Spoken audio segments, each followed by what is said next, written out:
Bismillahirrahmanirrahim. Assalamu alaikum. I'm Dr. Muhammad Zaman Ashraf. I welcome you all in Organic Chemistry Lab. Today, our experiment is column chromatography. So, in thin layer chromatography, we have defined what is chromatography, what is basic principle of chromatography, what are different types of chromatography based upon the types of stationary phase. So, we have discussed adsorption and partition chromatography and their examples, and detailed theoretical and practical demonstration of thin layer chromatography I have discussed in that experiment. So, today we start with column chromatography. So, there is no need to define what is chromatography. It is color writing technique and types of chromatography. So, in case of separation in column chromatography, we have studied different separating techniques like dissolution, filtration, or evaporation, or recrystallization, or distillation, or solvent extraction, or sublimation. A number of different techniques have been applied to separate the organic compounds. But if compounds they have closely related structure, अगर उनमें structural similarities होंगी तो फिर उन compounds को इन technique से separate करना मुश्किल होगा. For the separation of these compounds we used chromatography. For example से if we have sodium chloride and sand, they have different solubility in water, we can separate by simple dissolution, filtration and evaporation. Or some organic compounds which have different solubility in same solvent, they can be purified by recrystallization. Or if we have mixture of solvents, so mixture of solvents they can be separated by distillation. So if we have 2, 3, 4 or many fractions in a mixture of solvents, they can be separated by fractional distillation.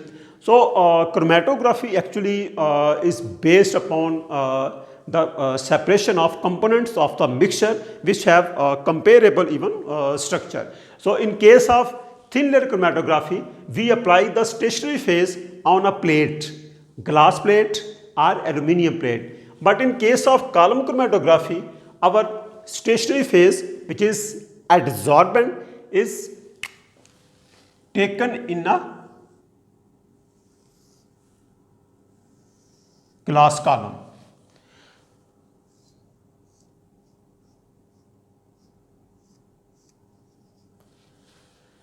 आप stationary phase इस column में लेंगे, it means the position of the stationary phase is vertical. तो ये आप जो है वो कोई भी ग्लास कॉलम इसमें आप स्टेशनरी फेज जो है वो फिल कर लें. बेस पे आप कोई सपोर्ट दे देंगे, ग्लास वूल लगा दें या आप कॉटन लगा रहे हो, इसको जो है वो बेशक ऊपर सैंड रख दें, एक हॉरिजॉन्टल सरफेस जो है वो अटेन करने के लिए, जो कि स्टेशनरी फेज को जो है वो होल्ड भी करेगा. ठीक है. सो it means this column chromatography, आप अगर यहाँ जो है वो कॉलम की हाइट और इसकी जो विड्थ है वो भी आप स्पेसिफाई कर लेंगे. इट डिपेंड्स अपॉन कि आपने जो कंपोनेंट्स को सेपरेट करना है उसकी क्वांटिटी क्या है, वो 1 ग्राम है, 0.1 ग्राम है या 10 ग्राम है या केजी है. सो it means this column chromatography is the product isolation technique. जो प्रेपरेटिव पर्पस के लिए क्रोमेटोग्राफी आप करते हैं वो कॉलम क्रोमेटोग्राफी है. थिन लेयर क्रोमेटोग्राफी में हमने ये देखा था कि हम जो है वो क्वालिटेटिव टेस्ट भी कर सकते हैं और आप क्वांटिटेटिव टेस्ट भी कर सकते हैं, लेकिन कॉलम क्रोमेटोग्राफी में आप जो है वो मोस्टली जो है वो प्रेपरेटिव पर्पस के लिए हम इसे यूज़ करते हैं. That's why it is referred as a product isolation technique. Okay. So let's say for example you put the stationary phase, it is silica gel or alumina. A number of different stationary phases, the adsorbents we have used in case of column chromatography. तो अगर आप इसको जो है वो fill कर लें. So there are two different methods of the packing of this column. Dry method भी है और वेट मेथड भी है. उसकी जो प्रैक्टिकल डेमोस्ट्रेशन है वो मैं अपने आने वाले लेक्चर में जो है वो आपसे शेयर करूंगा. एनी हो, जब आप ड्राई मेथड जो है वो अप्लाई करते हैं, देन यू पुट योर एडसॉर्बेंट, वो पाउडर की फॉर्म में आप इसे जो है वो पैक कर लें, and then you run the mobile phase, जो भी सॉल्वेंट है वो उसे वेट कर लेगा. लेकिन जो है वो ड्यूरिंग दिस पैकिंग आपने बहुत केयरफुली जो है वो सॉल्वेंट ऐड करना है टू अवॉइड एनी बबल और cracks. The second method is wait method, कि आप जो है वो अपने एडजॉर्बेंट की स्लरी बना लें मोबाइल फेज में और फिर उसे केयरफुली जो है वो इसमें पुट कर लें और एक हॉरिजॉन्टल सरफेस जो है वो आप अटेन कर लें। आफ्टर दैट यहाँ आपके पास जो है वो जो कंपोनेंट्स आपके मिक्सचर में मौजूद हैं वो आप यहाँ अप्लाई कर लें और ये सरफेस जो है वो ये हॉरिजॉन्टल होनी चाहिए, ठीक है। और इस पर्पज़ के लिए आप यहाँ सैंड की एक लेयर भी जो है वो लगा सकते हैं, ठीक है। And then you put here solvent which is mobile phase. This mixture it contains 2, 3, 4 जितने भी इसमें कंपोनेंट्स हैं। से फॉर एग्जांपल आप कोई यहाँ अप्लाई कर देते हैं लीफ एक्सट्रैक्ट और एनी ऑर्गेनिक कंपाउंड जिसको आपने जो है वो प्योरीफाई करना है और फिर आप इसके ऊपर solvent.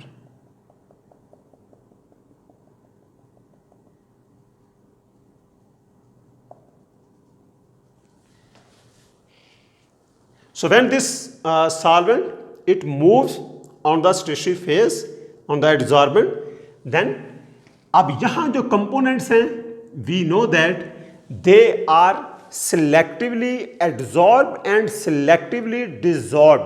It depends upon the types of interaction between stationary phase and the components and mobile phase and the components.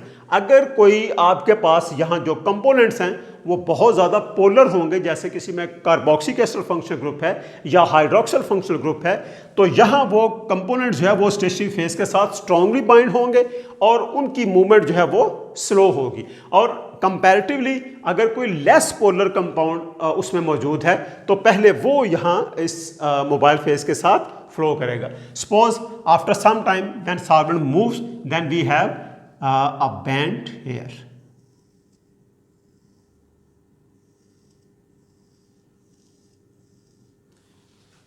So it means this is band 1 और component 1 और यहां फिर आपके पास ये जो है मिक्सचर। अब ये मिक्सचर है वो रिमाइंडर आप इसे कह सकते हैं, because one of the component band A or component 1 is separated from this mixture और remaining उसमें 2 components हैं या 3 है वो यहाँ रह जाए। आफ्टर सम टाइम अगर सपोज आपके पास जो है वो कुछ देर बाद फिर आप सॉल्वेंट्स को जो है वो रन कर रहे हैं और नीचे आप इसे कलेक्ट करते जा रहे हैं, ये टैब होगी, टैब को ओपन करेंगे तो आप इसे कलेक्ट कर लें। So slowly this band it moves down. थोड़ा कुछ टाइम के बाद इस तरह होगा कि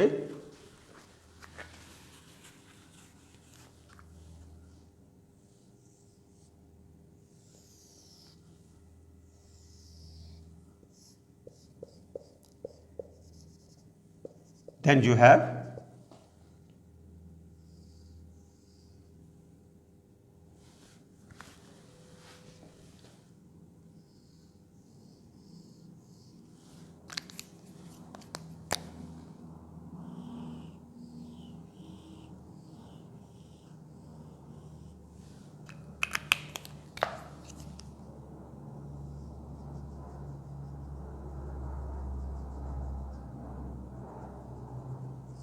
so here you have 2 bands.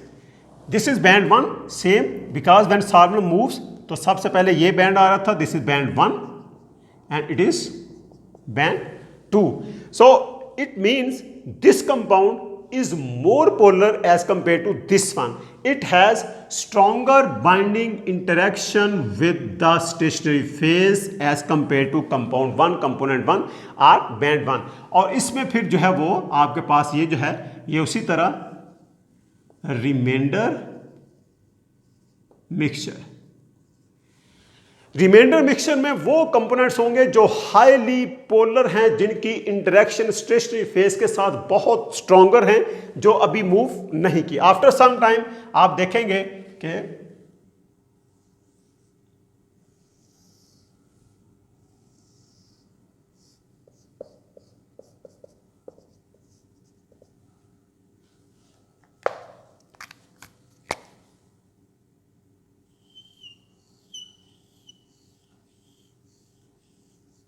here we have this type of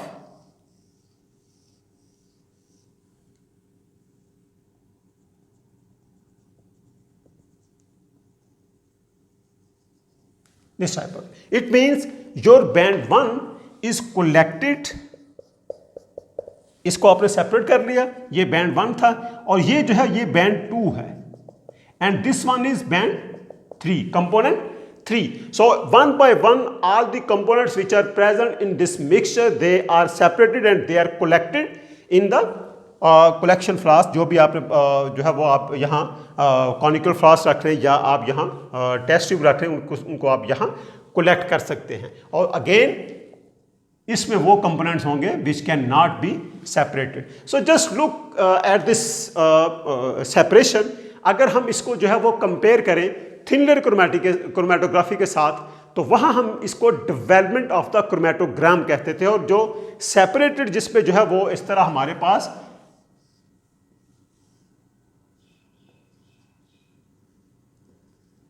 इस तरह स्पॉट आते थे, हम कहते ये क्रोमेटोग्राम है.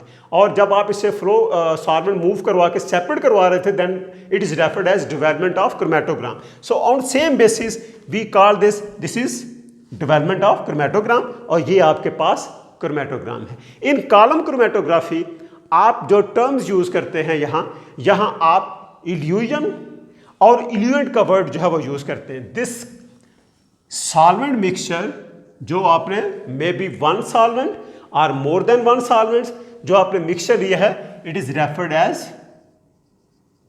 इल्यूएंट्स. And this process by which eluents it separate the components of a mixture, this process is referred as elution. Okay, so here in case of column chromatography we used these two different terms. So first करें, suppose these components they are colored, then you can easily locate band 1 or band 2. okay, but if these are colorless और UV light में आप उनको देख सकते हैं, तो आप डायरेक्टली जो है वो यूवी लैम्प इस कॉलम के पास ले जाके इनको लोकेट कर सकते हैं. Then you can easily find the position, exact position of these two bands, so that you can collect the these fraction. लेकिन अगर फर्ज करें फिर भी आप इनको नहीं देख पा रहे, तो फिर इस तरह होगा कि आपने जो यहाँ फ्रैक्शन कलेक्ट किए हैं वन बाय वन, आप जो है वो after 10 ml, after 20 ml, 30 ml और 40-50 ml आप इसकी जो है वो एक TLC कर लें. सो आप जो है वो स्पॉट लें, यहां लगा लें, इसको आप रन कर लें. अगर तो कोई भी स्पॉट नहीं आया, इट मीन्स ये पोजीशन होगी. अगर आप थोड़ी देर बाद जो है वो फिर TLC करते हैं 50 ml बाद, अगर फिर कोई स्पॉट अपीयर नहीं होता तो पोजीशन ये होगी. आफ्टर 100 ml अगर आप फिर दोबारा TLC करते हैं, तो अगर वो सिचुएशन है तो आपके पास इस तरह की TLC आएगी. सो इट शो दैट कि आपके पास जो कंपोनेंट 1 था, बैंड 1 आपने सेपरेट कर लिया. और फिर अगर आप कुछ देर बाद फिर जो है वो TLC करते हैं,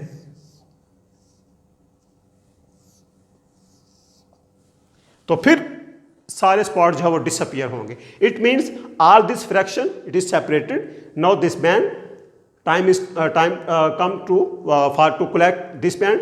तो यहाँ जो है वो ये जो डिस्टेंस है, it will take for example 2 minutes, 3 minutes या 20 ml या 30 ml. तो उसके बाद जो है वो कुछ टाइम बाद फिर ये स्पॉट जो है वो अपीयर होगा.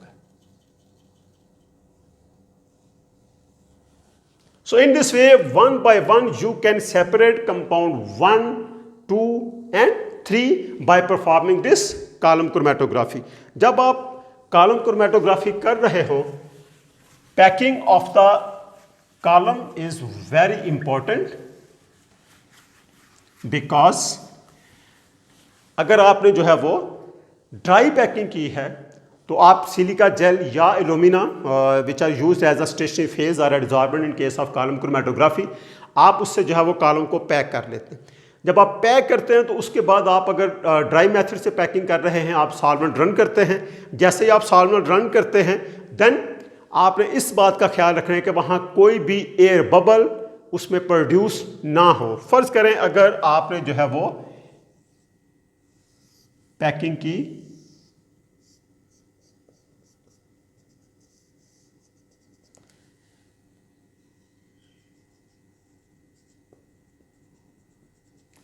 और यहां जो है वो कोई एयर बबल जो है वो प्रोड्यूस हो गया। अगर यहां एयर बबल प्रोड्यूस होगा then it will results in poor separation of the components. ये आपकी सारी सेपरेशन को जो है वो डिस्टर्ब करेगा, बिकॉज जैसे आप सॉल्वेंट रन करेंगे तो सॉल्वेंट जो है वो इस बबल के जो है वो अराउंड मूव करना, ये कंपोनेंट्स इस तरह मूव करना शुरू कर लेंगे इस बबल के अराउंड। तो बजाय इसके कि आपके पास इस तरह सेपरेट बैंड्स बने, बैंड नहीं बनेंगे बल्कि यहां जो है वो ओवरलैपिंग हो जाएगी। So it will cause poor separation. Another important factor is कि आपके पास जो आप कॉलम पैक कर रहे हैं,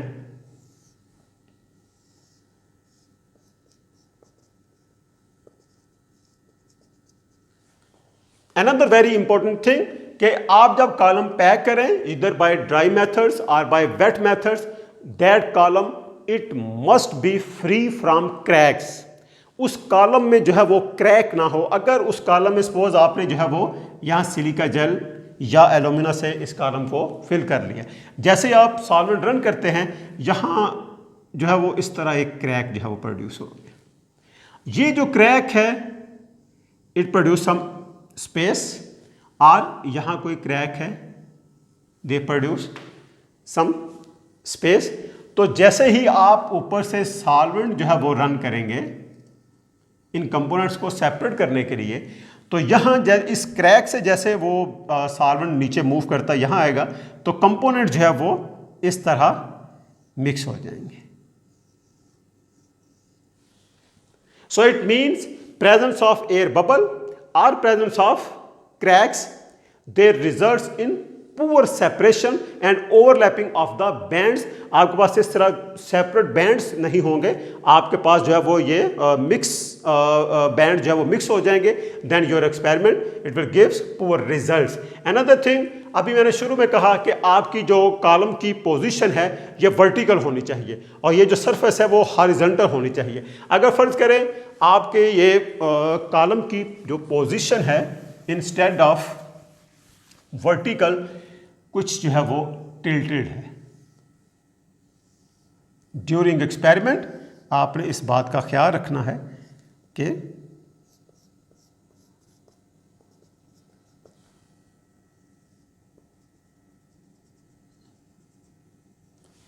इसकी सरफेस जो है वो उसमें टिल्ट, उसमें जो है वो इंक्लाइन किसी एक सरफेस किसी एक डायरेक्शन की तरफ ना हो, वो बिल्कुल जो है वो वर्टिकल हो ताकि सॉल्वेंट जो है वो स्मूथली मूव करे। ठीक है, तो अगर सरफेस इरेगुलरिटी होगी या जहां आपने कॉलम रखा है वहां कोई प्रॉब्लम होगी तो ये बजाय इसके बैंड जिस तरह प्रोड्यूस हों तो वो इस तरह और एंड पे जो है वो इस तरह ये मिक्स होना शुरू हो जाएंगे। So it means these are the factors which must be avoided when you perform column chromatography. So when you separate these components, then these components they will be analyzed. आप इन्हें इनका जो है वो TLC करके इसको चेक कर सकते हैं, either it is pure or impure. So next this is the theory of column chromatography, how we perform the this column chromatography experiment. So this is we must know the background and the precautions which are necessary to avoid the this poor separation. In my upcoming lecture, I will discuss different types of adsorbent and eluents which are used to perform this experiment, and then practical demonstration of column chromatography will also be discussed in my upcoming lecture. Thank you very much.